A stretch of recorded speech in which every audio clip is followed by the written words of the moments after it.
Inadequacies of classical physics, experimental evidences. എന്തൊക്കെയാണ് classical ഫിസിക്സിൻ്റെ limitations, അതിനുള്ള proof എന്താണ് എക്സ്പെരിമെൻ്റൽ എവിഡൻസസ്, ഇതൊക്കെയാണ് നമ്മൾ ഈ ക്ലാസ്സിൽ പഠിക്കാനായിട്ട് പോകുന്നത്. അപ്പോൾ ആദ്യം ക്ലാസിക്കൽ മെക്കാനിക്സിൻ്റെ ഡെവലപ്മെൻറ്റ് നമുക്ക് എങ്ങനെയാണെന്ന് നോക്കാം. The development of classical mechanics is based on Newton's law. നമുക്കറിയാം there are 3 Newton's laws: Newton's first law, Newton's second law and Newton's third law. Law of inertia എന്ന് പറയുന്നത് ന്യൂട്ടൺസ് ഫസ്റ്റ് ലോ ആണ്. എന്താ Newton's first law പറയുന്നത്? A body continues its state of rest or uniform motion along a straight line until otherwise it is acted upon by an unbalanced force. Second law എന്ന് പറയുന്നത് law of force ആണ്. F is equal to ma, that is force is equal to mass into acceleration. അതിനെ നമുക്ക് വേറെ തരത്തിലും പറയാം, force is equal to the rate of change of linear momentum. Third law എന്ന് പറയുന്നത് the law of action and reaction ആണ്. That is for every action there is an equal and opposite reaction. ഈ 3 ലോയെ base ചെയ്തിട്ടാണ് classical mechanics develop ചെയ്തിരിക്കുന്നത്. ഇനി classical mechanics കൊണ്ട് നമുക്ക് എന്തൊക്കെ കാര്യങ്ങൾ ചെയ്യാൻ പറ്റും എന്ന് ചോദിച്ചു കഴിഞ്ഞാൽ, നമുക്ക് ടെറസ്ട്രിയൽ ആൻഡ് സെലസ്റ്റിയൽ ബോഡീസിൻ്റെ മോഷൻ ഒരു ഗിവൺ പൊസിഷനിൽ ഒരു ഗിവൺ ടൈമിൽ അതിൻ്റെ പൊസിഷൻ നമുക്ക് കിട്ടിക്കഴിഞ്ഞാൽ ഇൻ ഫ്യൂച്ചർ ടൈം അതിൻ്റെ പൊസിഷൻ എവിടെയായിരിക്കും നമുക്ക് കണ്ടുപിടിക്കാനായിട്ട് പറ്റും.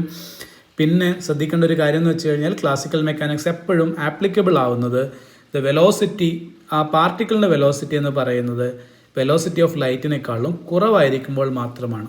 That is v is less than c, where c is the velocity of light. അടുത്തതായിട്ട് ക്ലാസിക്കൽ മെക്കാനിക്സ് എന്തിനൊക്കെയാണ് ബേസ് ചെയ്തിരിക്കുന്നത്? Classical mechanics is based on 3 conservation loss. Classical mechanics ഉപയോഗിച്ചിട്ട് നമ്മളൊരു പ്രോബ്ലം ചെയ്യുന്ന സമയത്ത് അവിടെ 3 കൺസർവേഷൻസ് ഫോളോ ചെയ്യുന്നുണ്ടോ എന്ന് നമ്മൾ സാധാരണഗതിയിൽ ചെക്ക് ചെയ്യാറുണ്ട്.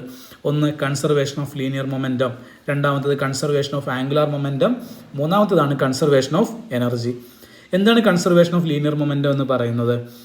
If no external force is acting on a system then the linear momentum of the system remains constant. Okay, what do you mean by the conservation of linear momentum? If no external force is acting on the system, then the linear momentum of the system remains constant.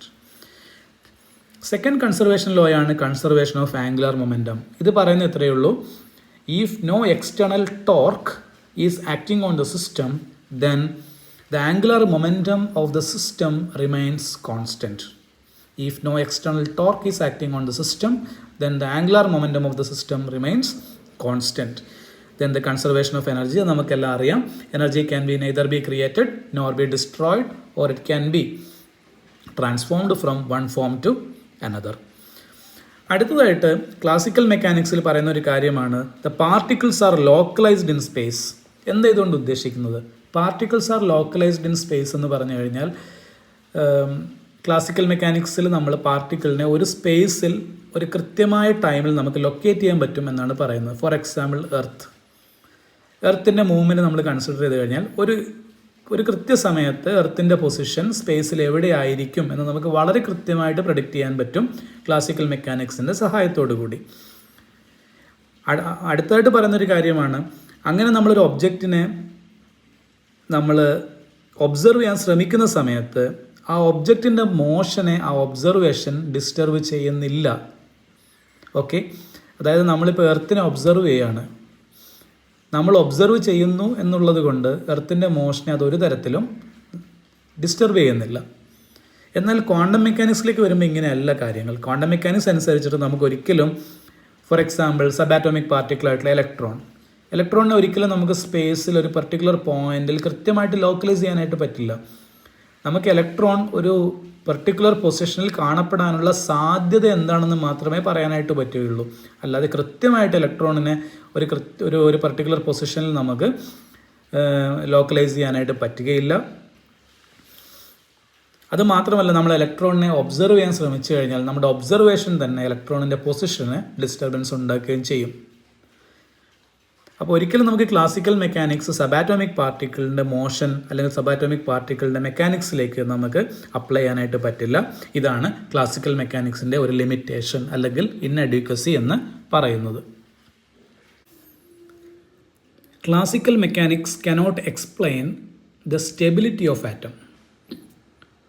We know that the atom is highly stable, but the classical mechanics cannot explain why the atom is stable. നമ്മൾ Rutherford model പഠിച്ചിട്ടുണ്ട്. Rutherford model ഉപയോഗിക്കുന്നത് classical mechanics ആണ്, classical തിയറിയാണ്. എന്തുകൊണ്ടാണ് Rutherford model ഫെയിലായി പോകുന്നത്? Because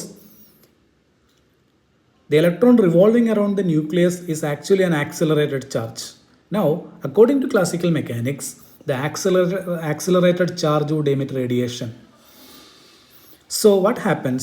The electron revolving around the nucleus loses energy.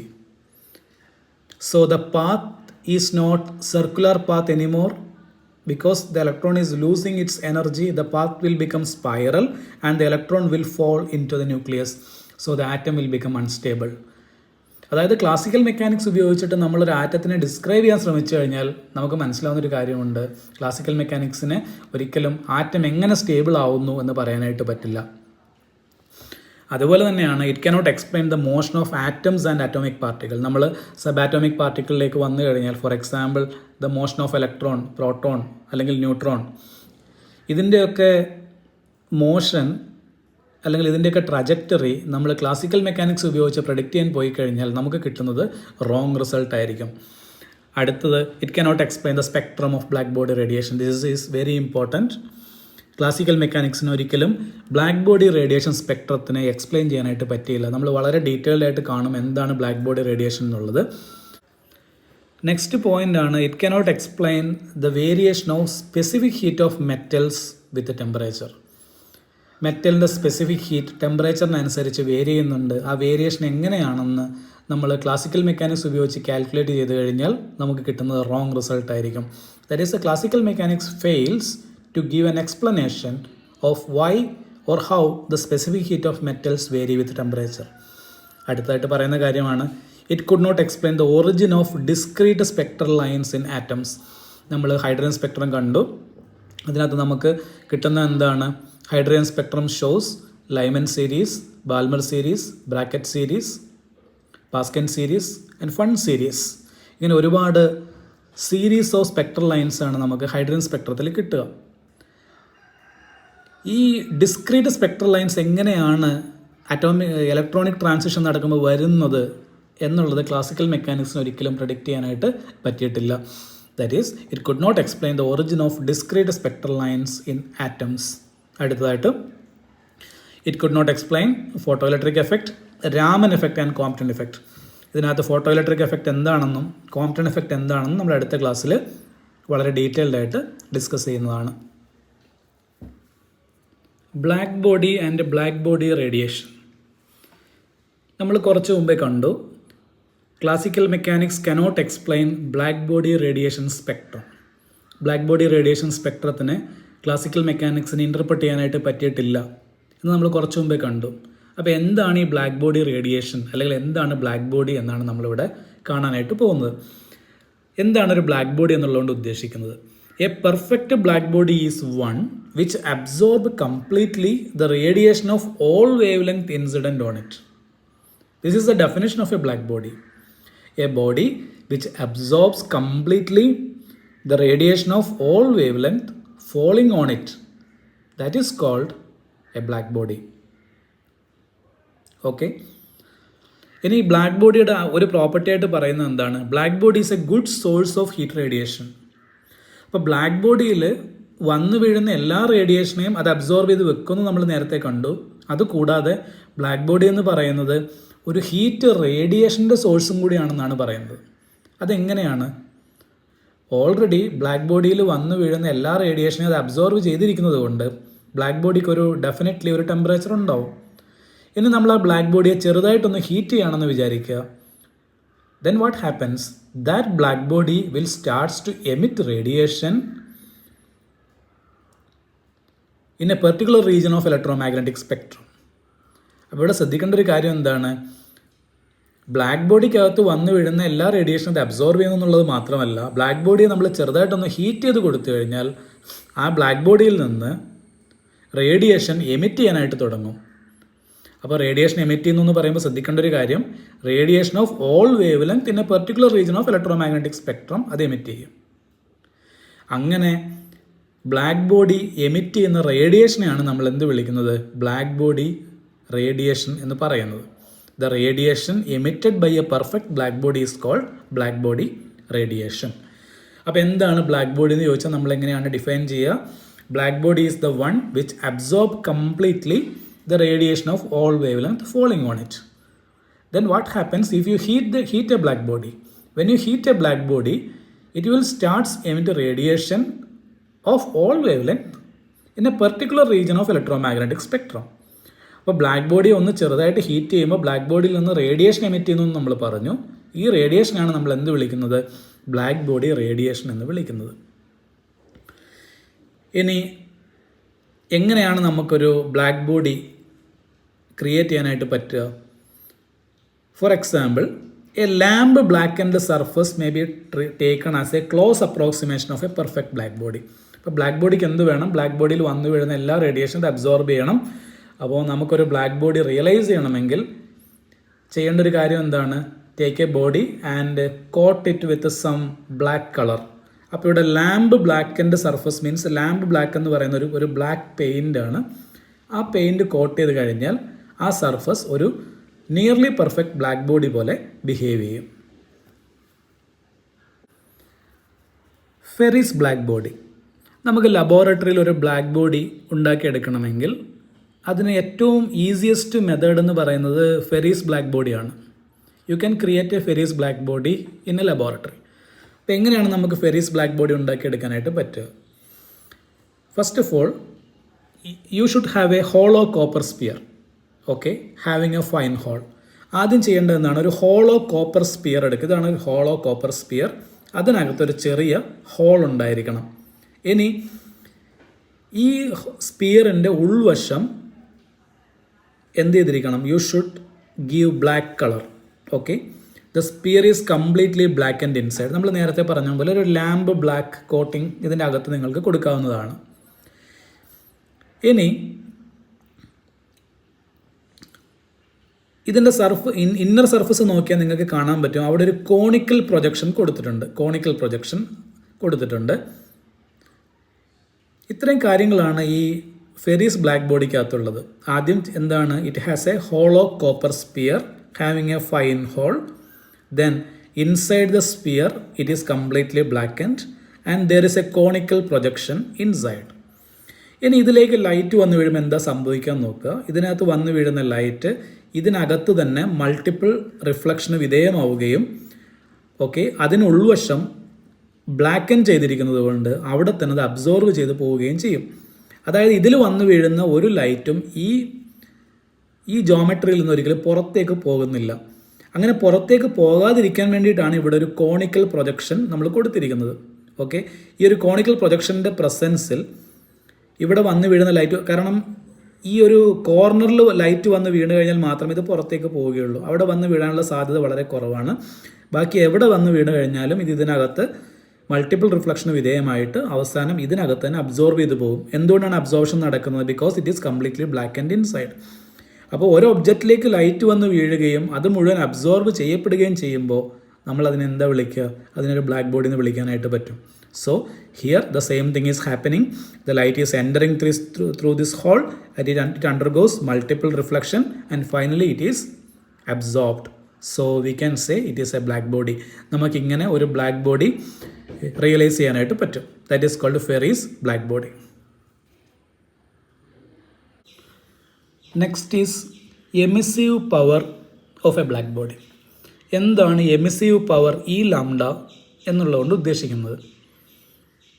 The definition ഇങ്ങനെയാണ്: emissive power of a black body for a given wave length lambda at A given temperature is defined as the amount of energy emitted per second per unit area of the surface of a black body. So what do you mean by emissive power? It is actually the energy emitted per second per unit area of the surface of a black body. നമുക്കറിയാം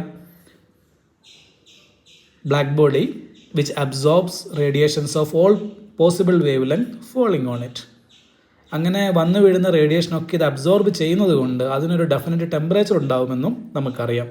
so you consider A black body which is at a temperature, some temperature T. ഇനി ഈ black ബോഡിയെ നമ്മൾ ചെറുതായിട്ടൊന്ന് heat ചെയ്യുകയാണെന്ന് വിചാരിക്കുക. So what happens? The black body will emit radiations of all possible wavelength in a particular region of electromagnetic spectrum. ആ റേഡിയേഷനാണ് നമ്മൾ എന്ത് വിളിക്കുന്നത്? ബ്ലാക്ക് ബോഡി റേഡിയേഷൻ എന്ന് വിളിക്കുന്നത്. These are the black body radiation. അതായത് ഒരു പെർട്ടിക്കുലർ ടെമ്പറേച്ചറിലുള്ള ബ്ലാക്ക് ബോഡി അതിൽ നിന്ന് റേഡിയേഷൻ എമിറ്റ് ചെയ്യാനായിട്ട് തുടങ്ങും. These radiations are called black body radiation. ഇനി ഈ ബ്ലാക്ക് ബോഡി റേഡിയേഷനകത്ത് ഞാൻ നേരത്തെ പറഞ്ഞു ഒരുപാട് വേവ് ലെങ്ത് ഉണ്ടാവുമെന്ന് നമുക്കറിയാം. U consider A particular wave length lambda. ഇനിയാണ് നമ്മൾ എമിസീവ് പവർ എന്താണെന്ന് ഡിഫൈൻ ചെയ്യാനായിട്ട് പോകുന്നത്. അങ്ങനെയാണെങ്കിൽ എമിസീവ് പവർ ഇ ലാംഡ എന്ന് പറഞ്ഞാൽ എന്താണ്? E lambda, what is E lambda? Emissive power നമ്മൾ ഡിഫൈൻ ചെയ്യുന്നത് ഒരു പെർട്ടിക്കുലർ വേവ് ലെങ്ത്തിലാണ്. Okay, so emissive power of a black body for a given wave length lambda is given by it is a amount of energy emitted. Okay, it is a amount of energy emitted per second per unit area of the surface of a black body. You consider a unit area here. A unit area. Okay. നിങ്ങൾ black ബോഡിയുടെ സർഫസിൽ ഒരു unit area consider ചെയ്യുക. ആ unit ഏരിയയിൽ നിന്ന് radiation emit ചെയ്യുന്നുണ്ട്. Definitely the radiation carries energy. Okay, അങ്ങനെയാണെങ്കിൽ ആ യൂണിറ്റ് ഏരിയയിൽ നിന്ന് എമിറ്റ് ചെയ്യപ്പെടുന്ന എനർജി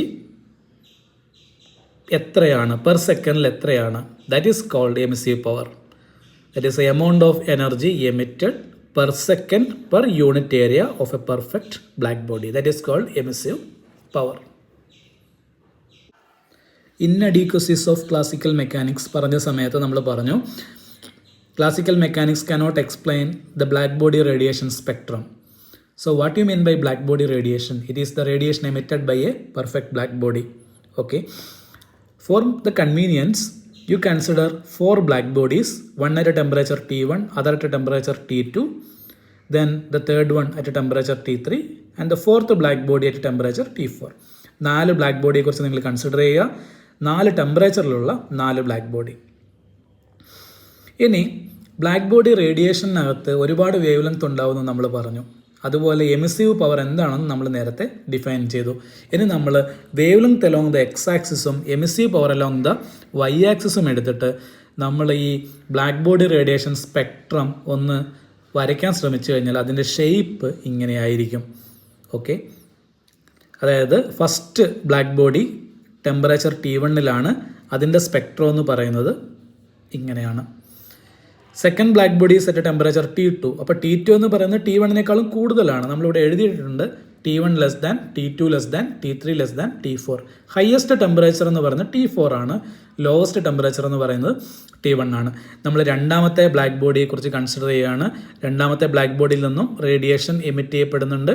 അതിൻ്റെ എമിസീവ് പവറും വേവ് ലെങ്ത്തും കൂടെ വെച്ച് നമ്മളൊരു ഗ്രാഫ് വരയ്ക്കുമ്പോൾ ഗ്രാഫിൻ്റെ ഷേപ്പ് എന്ന് പറയുന്നത് ഇങ്ങനെയാണ്. Okay, now you consider the third black body which is emitting radiation, പക്ഷേ അത് ടെമ്പറേച്ചർ T3 അവിടെയും നമ്മൾ emissive power versus lambda plot ചെയ്ത് കഴിയുമ്പോൾ നമുക്ക് കിട്ടുന്ന കർവിൻ്റെ ഷേപ്പ് എന്ന് പറയുന്നത് നേരത്തെ പോലെ തന്നെയാണ്. Similarly draw the curve connecting E lambda and lambda for a black body which is at temperature T4. 4 black body റേഡിയേഷൻ്റെ കർവിന് ഷേപ്പ് ഏതാണ്ട് സിമിലർ ആണ്. ഓക്കെ, ഇവിടെ നമ്മൾ മനസ്സിലാക്കേണ്ട ഒരു കാര്യം എന്ന് വെച്ച് കഴിഞ്ഞാൽ വേവ് ലെങ്ത് കൂടുന്നതിനനുസരിച്ച് എന്ത് സംഭവിക്കുന്നു? എമിസീവ് പവർ കൂടുന്നു. കൂടി ഒരു മാക്സിമത്തിലെത്തുന്നു. മാക്സിമത്തിലെത്തിയതിന് ശേഷം പിന്നെ വേവ് ലെങ്ത് കൂട്ടുന്നതിനനുസരിച്ച് എമിസീവ് പവർ കുറഞ്ഞു വരുന്നു. ഓക്കെ, ഇനി ശ്രദ്ധിക്കേണ്ട ഒരു കാര്യം എന്ന് വെച്ച് കഴിഞ്ഞാൽ ഈ മാക്സിമത്തിലെത്തുന്ന പോയിന്റ് നമ്മൾ നേരിട്ട് എക്സ് ആക്സിസിലേക്ക് വരയ്ക്കുക. That is A wave length at which the curve reaches maximum. അതിനെ നമ്മൾ ലാംഡ എം എന്ന് റെപ്രസെൻ്റ് ചെയ്യാം. Lambda M. ഇനി രണ്ടാമത്തെ ബ്ലാക്ക് ബോഡി കർവ് എടുക്കുക. അതിൻ്റെ മാക്സിമത്തിൽ നിന്ന് താഴേക്കൊരു ലൈൻ വരയ്ക്കുക. അത് മീറ്റ് ചെയ്യുന്ന പോയിൻ്റ് അനദർ ലാംഡ എം. ഇനി മൂന്നാമത്തെ കർവിൻ്റെ മാക്സിമത്തിൽ നിന്ന് താഴേക്ക് എക്സ് ആക്സിസിലേക്ക് ഒരു ലൈൻ വരയ്ക്കുക. അത് മീറ്റ് ചെയ്യുന്നതും ലാംഡ എമ്മിലേക്കാണ്. Why it is lambda M? Because it is touching the lambda axis and its value is maximum. That is why it is given lambda M. അപ്പോൾ നമുക്ക് ഇവിടുന്ന് കിട്ടുന്ന കൺക്ലൂഷൻ എന്താണ്? ടെമ്പറേച്ചർ കൂടുന്നതിനനുസരിച്ച് സി ദിസ് വൺ, നമ്മൾ T1 T2 T3 T4 എന്ന് പറയുമ്പോൾ temperature കൂടുകയാണ് ചെയ്യുന്നത്. ടെമ്പറേച്ചർ കൂടുമ്പോൾ ലാംഡ എമ്മിന് എന്ത് സംഭവിക്കുന്നു? ലാംഡ എം കുറയുന്നു. ഇതാണ് first observation. As the temperature is increased, the temperature at which the maximum emission happens decreases. അടുത്തതായിട്ട് ഈ ബ്ലാക്ക് ബോഡി റേഡിയേഷൻ കർവിൽ നിന്ന് നമുക്ക് എന്തൊക്കെ ഇൻഫർമേഷനാണ് കിട്ടുന്നതെന്ന് നോക്കാം. നമ്മളിവിടെ എടുത്തത് 4 ബ്ലാക്ക് ബോഡി നമ്മൾ എടുത്തിട്ടുണ്ട്. 4 ടെമ്പറേച്ചറിലുള്ള 4 ബ്ലാക്ക് ബോഡിയാണ് നമ്മളിവിടെ കൺസിഡർ ചെയ്തേക്കുന്നത്.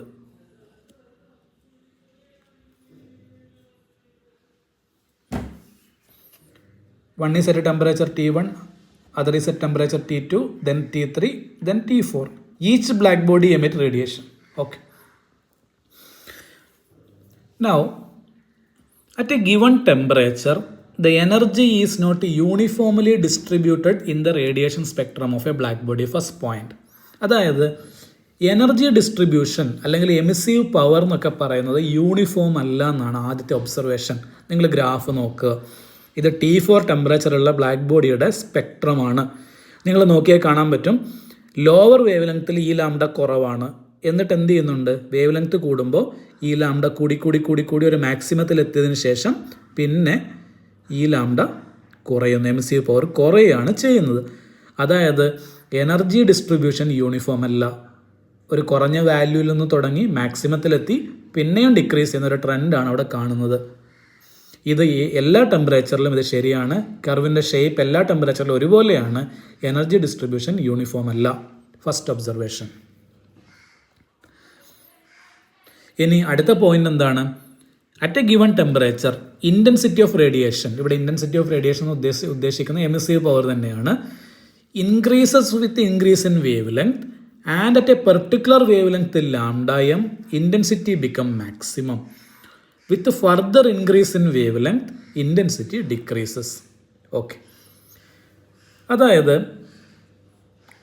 ഏതെങ്കിലും ഒരു പർട്ടിക്കുലർ ടെമ്പറേച്ചറിലുള്ള ബ്ലാക്ക് ബോഡി നിങ്ങൾ കൺസിഡർ ചെയ്യുക. Now what happens to the emissive power? That is, emissive power അല്ലെങ്കിൽ ഇൻറ്റൻസിറ്റി എന്ന് പറയുന്നത് എന്ത് സംഭവിക്കുന്നു? ഇൻറ്റൻസിറ്റി കൂടുന്നു. വേവ് ലെങ്ത് കൂടുന്നതിനനുസരിച്ച് ഇൻറ്റൻസിറ്റി കൂടുന്നു. കൂടി ഇൻറ്റൻസിറ്റി ഒരു മാക്സിമം പോയിന്റിലെത്തുന്നു. Maximum point. ഈ മാക്സിമം പോയിന്റിനെ നമുക്ക് എന്ത് വിളിക്കാം?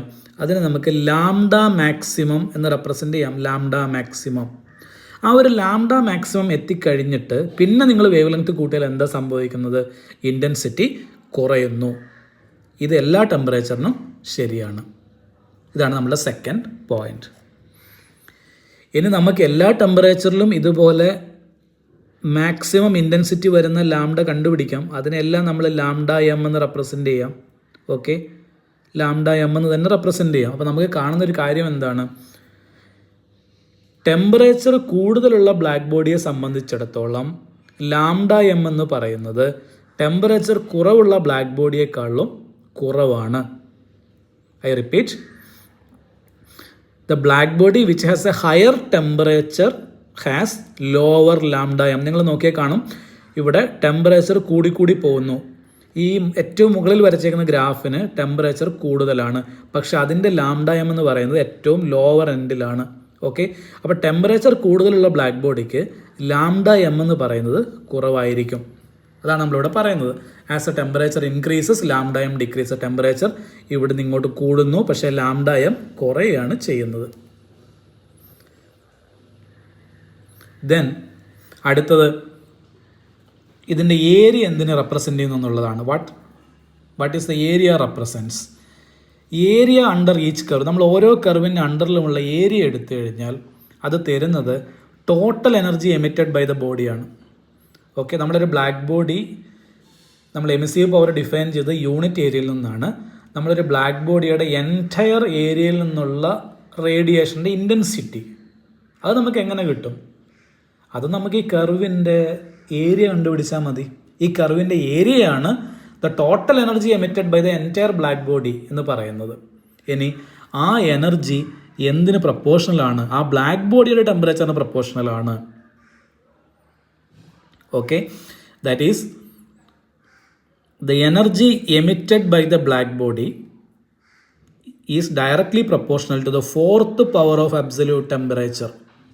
The fourth power of absolute temperature, that is E is equal to some sigma T raised to 4, where sigma is called the Stephen's constant and this law is called Stephen's law.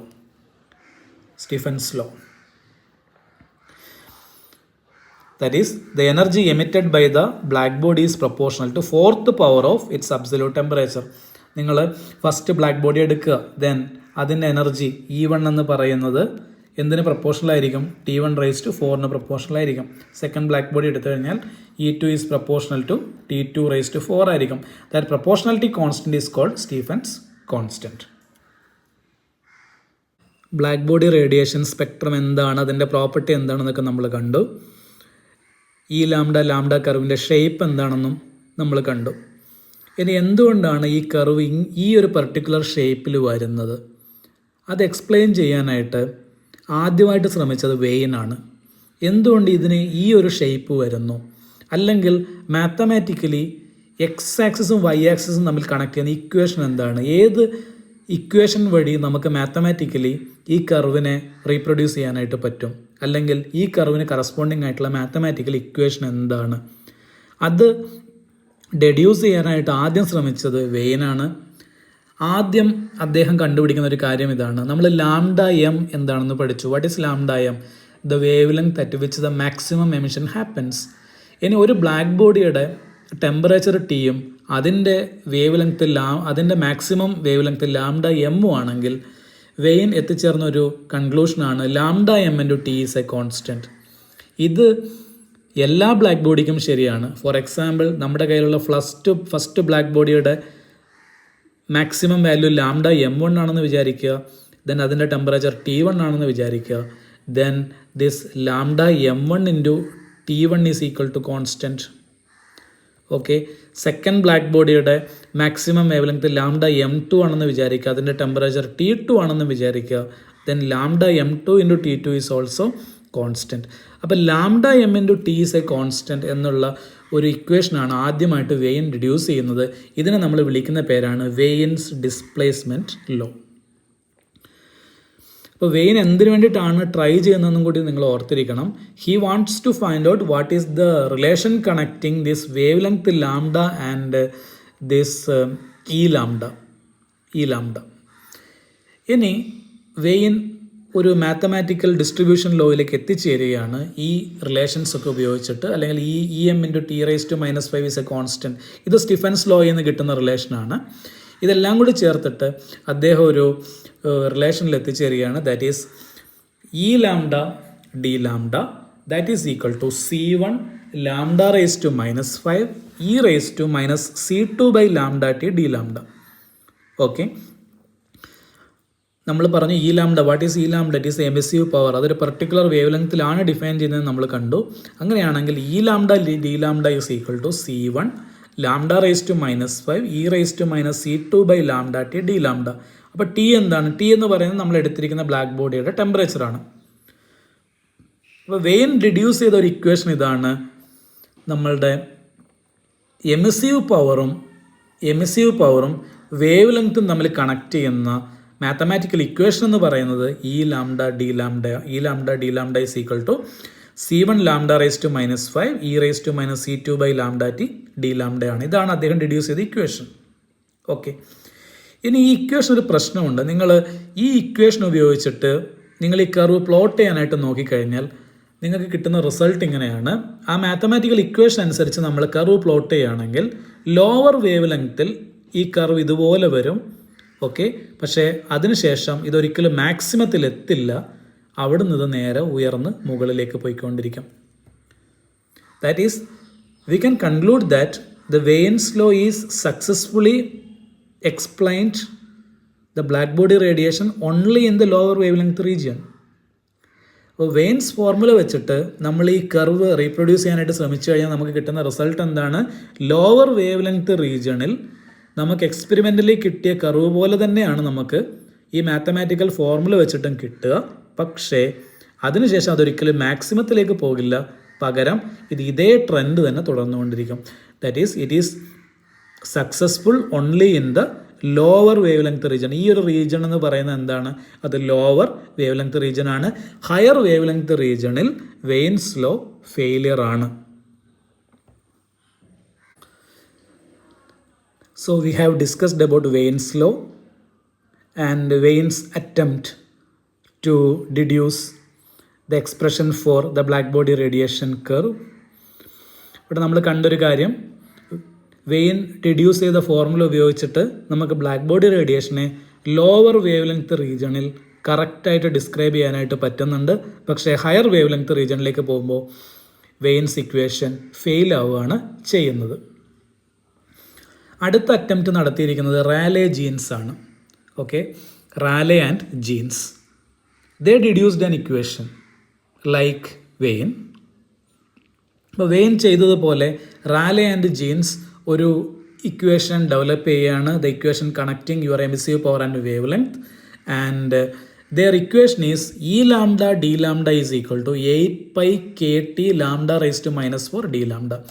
This is the equation deduced by Rayleigh and Jean to explain the black body radiation curve. അപ്പോൾ അവരെടുത്ത assumption എന്താണ്? അവരൊരു assumption എടുക്കുന്നുണ്ട്. അതായത് അവർ consider ചെയ്യുന്നു black body cavity is full of electro magnetic waves of wave length between 0 and infinity. നമുക്കറിയാം black body which emit radiation.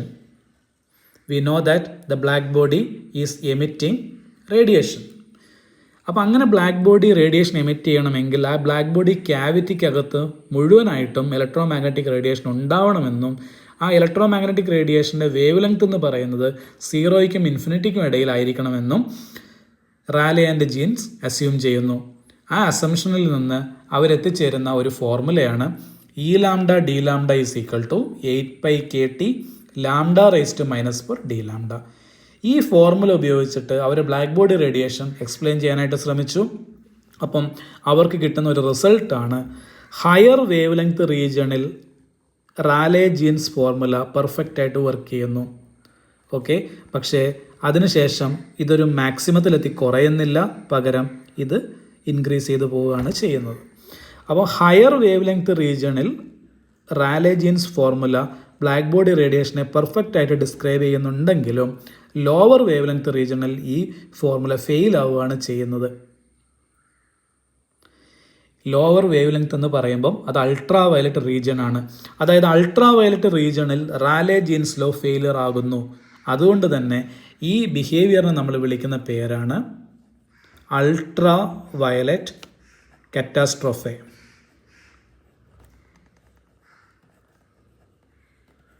Ultra violet catastrophe. ഇത് ചിലപ്പോൾ ഒരു 1 മാർക്കിനൊക്കെ ചോദിക്കാം, എന്താണ് അൾട്രാ വയലറ്റ് കാറ്റാസ്ട്രോഫെ എന്നുള്ളതുകൊണ്ട് ഉദ്ദേശിക്കുന്നത്. അതായത് റാലെ ജീൻസ് ലോ ഫെയിലിയർ ആവുകയാണ് ലോവർ വേവ് ലെങ്ത് റീജിയണിൽ. ഹയർ വേവ് ലെങ്ത് റീജിയണിൽ മാത്രമേ Rayleigh Jeans law black body റേഡിയേഷനെ സക്സസ്ഫുൾ ആയിട്ട് എക്സ്പ്ലെയിൻ ചെയ്യുന്നുള്ളൂ. ഇങ്ങനെ ലോവർ വേവ് ലെങ്ത് റീജിയണിൽ റാലെ ജീൻസ് ലോ ഫെയിലിയർ ആവുന്നത് കൊണ്ട്, ലോവർ വേവ് ലെങ്ത് റീജിയൺ എന്ന് പറഞ്ഞു കഴിഞ്ഞാൽ അത് അൾട്രാ വയലറ്റ് റീജിയൻ ആണ്. അൾട്രാ വയലറ്റ് റീജിയണിൽ റാലെ ജീൻസ് ലോ ഫെയിലിയർ ആവുന്നത് കൊണ്ട് ഈ ഫിനോമിനെ നമ്മൾ വിളിക്കുന്ന പേരാണ് അൾട്രാ വയലറ്റ് കാറ്റാസ്ട്രോഫെ.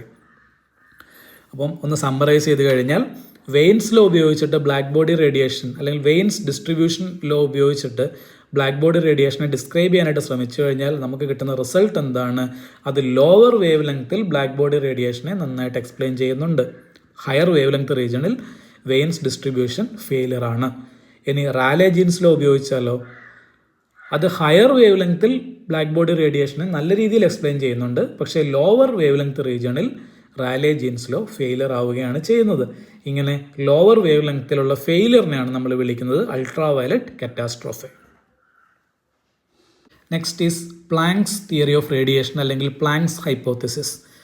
നമ്മൾ കണ്ടു റാലെ ജീൻസ് ലോ ഫെയിലിയർ ആവുന്നത് എവിടെയാണ്, വെയിൻസ് ലോ ഫെയിലിയർ ആവുന്നത് എവിടെയാണ്. രണ്ട് തിയറിയും പാർഷ്യലി സക്സസ്ഫുൾ ആണെന്ന് നമുക്ക് പറയാം. പക്ഷേ ഒരിക്കലും ഒരു ബ്ലാക്ക് ബോഡി റേഡിയേഷനെ കംപ്ലീറ്റ്ലി ഡിസ്ക്രൈബ് ചെയ്യാനായിട്ട് അവരുടെ ഡിസ്ട്രിബ്യൂഷൻ ഇക്വേഷന് കഴിഞ്ഞിട്ടില്ല. ഈ പോരായ്മകളെ മറികടക്കാൻ പ്ലാങ്ക്സ് കൊണ്ടുവന്ന ഹൈപ്പോത്തിസിസ് ആണ് നമ്മളിനി പറയാനായിട്ട് പോകുന്നത്. In 1900 Planck introduced a new idea to explain the black body radiation spectrum. അപ്പോൾ അതുവരെ ഉണ്ടായിരുന്ന കോൺസെപ്റ്റിൽ നിന്നൊക്കെ വ്യത്യസ്തമായിട്ട് പ്ലാങ്ക് ഒരു പുതിയ ഐഡിയ അവിടെ കൊണ്ടുവരികയാണ്. അത് ഉപയോഗിച്ചുകൊണ്ട് മാത്രമേ ബ്ലാക്ക് ബോഡി റേഡിയേഷനെ പൂർണ്ണമായിട്ട് എക്സ്പ്ലെയിൻ ചെയ്യാനായിട്ട് കഴിഞ്ഞിട്ടുള്ളൂ. എന്താണ് അദ്ദേഹത്തിൻ്റെ ആ ഒരു ഐഡിയ എന്ന് പറയുന്നത്? According to Planck's hypothesis, black body radiation chamber is filled not only with radiation but also with simple harmonic oscillators or resonators of molecular dimension. നിങ്ങൾ റാലെ ജീൻസ് ലോയുടെ അസംഷൻ ശ്രദ്ധിക്കുക. റാലെ ജീൻസ് ലോ എന്താണ് പറയുന്നത്? Black body radiator cavity contains electromagnetic radiation having wave length ranging from 0 to infinity. ഇതിനെ Planck ഒന്ന് modify ആണ് ചെയ്യുന്നത്. Planck പറയുന്നു black body radiator ക്യാവിറ്റിക്കകത്ത് ഇലക്ട്രോമാഗ്നറ്റിക് റേഡിയേഷൻ മാത്രമല്ല ഉള്ളത്, അതിനകത്ത് പിന്നെ എന്തും കൂടി ഉണ്ട്. There are some simple harmonic oscillators of molecular dimension എന്ന് പറഞ്ഞു കഴിഞ്ഞാൽ simply there are vibrating molecules inside the black body cavity. Black body ക്യാവിറ്റിക്കകത്ത് റേഡിയേഷൻ മാത്രമല്ല ഉള്ളത്, there are vibrating molecules inside the cavity. ഇനി നമ്മൾ ഇതുവരെ പഠിച്ചിരുന്നത് റേഡിയേഷൻ എമിറ്റ് ചെയ്യപ്പെടുന്നത് കണ്ടിന്യൂസ് ആയിട്ടായിരുന്നു എന്നുള്ളതാണ്. എന്നാൽ ഇവിടെ പ്ലാങ്ക് ഒരു പുതിയ ഐഡിയ ആയിട്ട് വരികയാണ്. അദ്ദേഹം പറയുന്നു the exchange of energy between matter and radiation does not take continuously. Please remember this one. This energy exchange is not happening continuously but discontinuously and discretely as integral multiple of small unit of energy that is called photon. ഇതാണ് അദ്ദേഹത്തിൻ്റെ contribution എന്ന് പറയുന്നത്. അതായത് radiation emit ചെയ്യപ്പെടുന്നത് continuous ആയിട്ടല്ല, അത് discontinuous ആയിട്ടും discrete ആയിട്ടും ആണ്, സ്മാൾ പാക്കറ്റ് ഓഫ് എനർജി ആയിട്ടാണ്. അതിനെ നമ്മൾ വിളിക്കുന്ന പേരാണ് photon, a quantum of energy that is called photon. So this is the contribution of Planck's. Then ഈ ഒരു അസംഷനിൽ നിന്നാണ് അദ്ദേഹത്തിൻ്റെ തിയറി സ്റ്റാർട്ട് ചെയ്യുന്നത്. So using that theory, he can successfully explain the black body radiation curve. Next is Planck's radiation formula for black body radiation. Planck successfully deduced a formula connecting E lambda and lambda that can explain the black body radiation curve. So what is the assumption by Planck?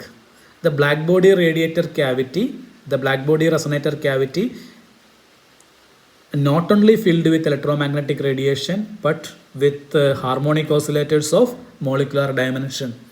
Then the energy is not emitted continuously but discretely and discontinuously in the form of small unit of energy that is called photon. Okay, so this is your black body. This is emitting radiation. ഇപ്പം Planck പറയുന്നത് എന്താണ്? ഈ emit ചെയ്യപ്പെടുന്ന radiation എന്ന് പറയുന്നത് continuous ആയിട്ടല്ല emit ചെയ്യപ്പെടുന്നത്, അത് ഡിസ്ക്രീറ്റ് ആയിട്ടും ഡിസ്കണ്ടിന്യൂസ് ആയിട്ടും ചെറിയ ചെറിയ പാക്കറ്റ് ഓഫ് എനർജീസ് ആയിട്ടാണ് എക്സ്ചേഞ്ച് ചെയ്യപ്പെടുന്നതെന്നാണ് പറയുന്നത്. അതിനെ അദ്ദേഹം ഫോട്ടോൺ എന്ന് വിളിച്ചു. ഓക്കെ, നൗ ഫോട്ടോണിൻ്റെ എനർജി ഈ ഫോട്ടോണിൻ്റെ എനർജി ഇ എന്ന് പറയുന്നത് ആ എമിറ്റ് ചെയ്യപ്പെടുന്ന റേഡിയേഷൻ്റെ ഫ്രീക്വൻസിക്ക് പ്രപ്പോർഷണൽ ആണെന്നും അദ്ദേഹം കണ്ടെത്തുകയാണ്. Then he deduced an equation E is equal to h nu. This is the contribution of Planck. E is equal to h nu എന്നുള്ള അസംഷനിലൂടെ മാത്രമേ ബ്ലാക്ക് ബോഡി റേഡിയേഷൻ കർവ് നമുക്ക് എക്സ്പ്ലെയിൻ ചെയ്യാനായിട്ട് പറ്റുകയുള്ളൂ. ഈ ഒരു അസംഷനിൽ നിന്ന് അദ്ദേഹം സ്റ്റാർട്ട് ചെയ്യുന്നു. എന്നിട്ട് അദ്ദേഹം ഈ ലാംഡയും ദാറ്റ് ഈസ് എമിസീവ് പവറും ലാംഡയും തമ്മിൽ കണക്ട് ചെയ്യുന്ന ഒരു ഇക്വേഷൻ ഡിഡ്യൂസ് ചെയ്യുകയാണ്. അതെന്താണ്? E lambda D lambda is equal to 8πhc by lambda raised to 5 e raised to h nu by kt minus 1 d lambda. അപ്പം ടി എന്ന് പറയുന്നത് ആ ബ്ലാക്ക് ബോഡിയുടെ ടെമ്പറേച്ചറാണ്, സി എന്ന് പറയുന്നത് വെലോസിറ്റി ഓഫ് ലൈറ്റ് ആണ്.